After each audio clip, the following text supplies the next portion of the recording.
బిర్యానీ అంటే చాలు పానం లేచి ఉరికొస్తుందిలే. బిర్యానీ అంటే కోసుకుంటారు ఒక్కొక్కరు. రోజు తిన యాస్టకు రాదు కొంతమందికి అయితే. ఏమన్నా అంటే బిర్యానీ ఈజ్ అన్ ఎమోషన్ అనుకుంటా నిత్య అదే తింటా ఉంటారు. ఇగో మీరు లొట్టలేసుకుంటా ఏళ్ళు చప్పరించుకుంటా తినే బిర్యానీ ఎంత కమ్మగా తయారవుతుందో చూడండి. ఇగో లొట్టలేసుకుంటా లోకాన్ని మర్చి ప్యాకెట్లకు ప్యాకెట్లు బిర్యానీలు గుమ్మేటోళ్ళు మీకోసం ఈ స్పెషల్ దమ్ బిర్యానీ వీడియో దేకో ఎక్ బార్. ఎంత బాగా చక్కెర ना कालो एक बार कालो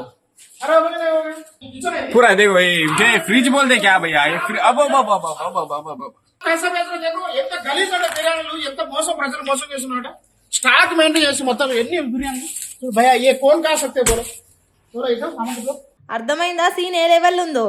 పాపం బగ్గా ఆకలై బిర్యానీ ఆర్డర్ పెట్టుకుంటే రాత్రి మిగిలిపోయిన బిర్యానీ ఇచ్చిరట. ఇక తిక్కలేసి హోటల్ లోపలికి పోయి లొల్లి పెడితే కొత్త కొత్త అస్సలు నిజాలు బయట పడ్డాయి.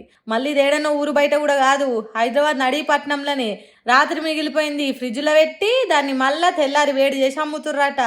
ఎందుకు ఈడనే గిసొంటి అమ్ముతారు అంటే ఖమ్మా వాసన వస్తే చాలు. మరి అది ఎప్పటిది ఏంది అని చూసుకోకుండా ఆకలి మీద ఉండే బ్యాచులర్స్ వర్కింగ్ పబ్లిక్ ఉండేది ఇటే కదా. అందుకే ఇట్లా మనుషుల పానాలతో ఆడుకుంటారు బడివేగాళ్ళు. ఇదే ఘోరం అంటే ఇగో ఇంకో కళాకాండం.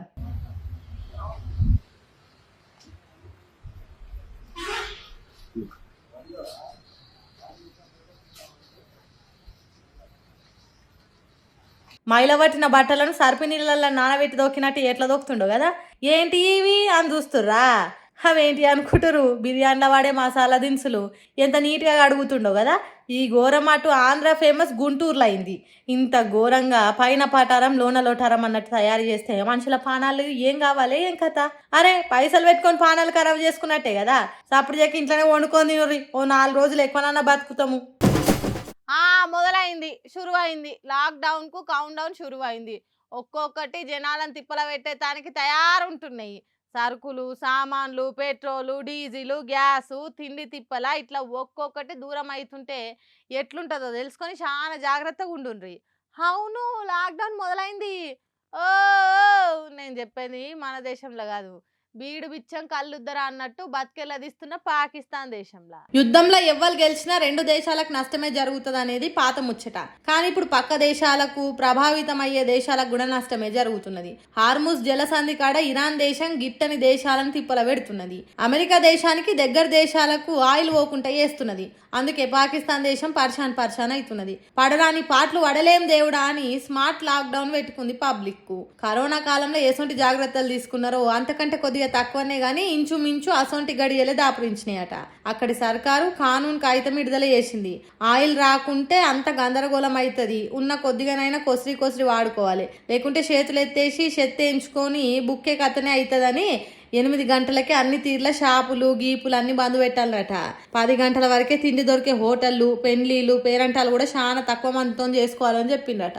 ఒక్క మెడికల్ షాపులు దావఖాండం తెరిచే ఉంచుతాయట. అంతేగాని అన్నిటికీ 24 గంటలు నడుపుకుంటాం మా ఇష్టమని రుబాబ్ చేస్తే తోలు తీసి దండం మీద ఆరేస్తారట. అందుకే దేశం పబ్లిక్ కు సహకరించాలి, యుద్ధం సమయంలో పద్ధతి ఉండాలని బతిలాన్నట్టు చెప్పిందట సర్కారు. ఇష్టం ఉన్నట్టు లైట్లు వేసుడు, కరెంటును అడ్డగోలు ఖర్చు చేస్తే తిప్పలు వచ్చి పడ్డట్టేనట. ఇప్పటికే పాకిస్తాన్ దేశం అప్పులు తెచ్చుకొని పూట గడుపుతున్నది. ఏ పూటకు ఆ పూట ఎలా తీసుకుంటాంది. ఎవరు నూకలు పెడితే బుక్కి బతుకుదామా, ఎవరు గోధుమలు పెడితే కొంగు జాపుదామా అన్నట్టు చూసే పాకిస్తాన్ దేశానికి ఇప్పుడు లాక్డౌన్ వచ్చే వరకు అక్కడి పబ్లిక్ ఎంత గోసపడతారో ఏమో.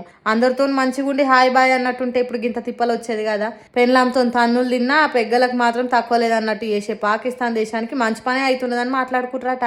ఆ దేశంలో లాక్డౌన్ షురువు అవుతుందని తెలిసిన చుట్టుపక్కల దేశాల పబ్లిక్ గిట